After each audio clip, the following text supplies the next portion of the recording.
Les systèmes agricoles basés sur des intrants de synthèse chimique, la gauche du schéma. L'enjeu est d'améliorer la performance économique en se conformant aux réglementations environnementales par des technologies permettant d'accroître l'efficacité d'utilisation des intrants.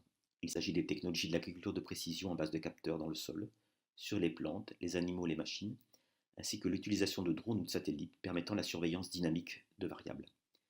Ces technologies permettent de maîtriser les flux, en particulier d'azote, les mauvaises herbes, des herbages par robots, et d'appliquer de manière mieux ciblée les pesticides. Il s'agit aussi de l'utilisation de cultivars moins sensibles au stress, sécheresse, température, tout en présentant le même niveau ou de meilleurs rendements potentiels.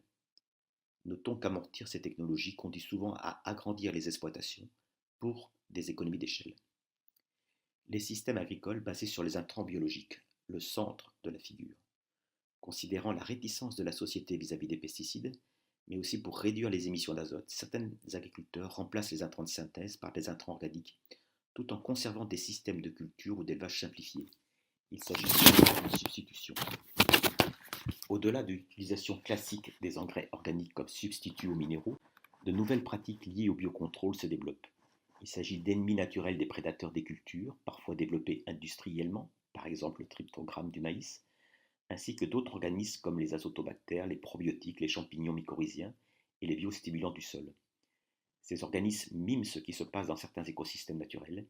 Il s'agit aussi de biopesticides pour réduire l'écotoxicité des pesticides chimiques, ainsi que de cultivars sélectionnés pour stimuler l'activité biologique du sol. Les systèmes d'exploitation basés sur la diversité biologique, la droite de cette figure. Dans ces exploitations, l'objectif est de réduire fortement les intrants exogènes à l'exploitation par les services écosystémiques que fournissent la biodiversité. Ces services intrants nécessitent de développer une diversité d'espèces ou de races, par exemple des cultures intercalaires et associées, des rotations de cultures longues avec légumineuses, des prairies, voire de l'agroforesterie, tout en minimisant les perturbations mécaniques du sol.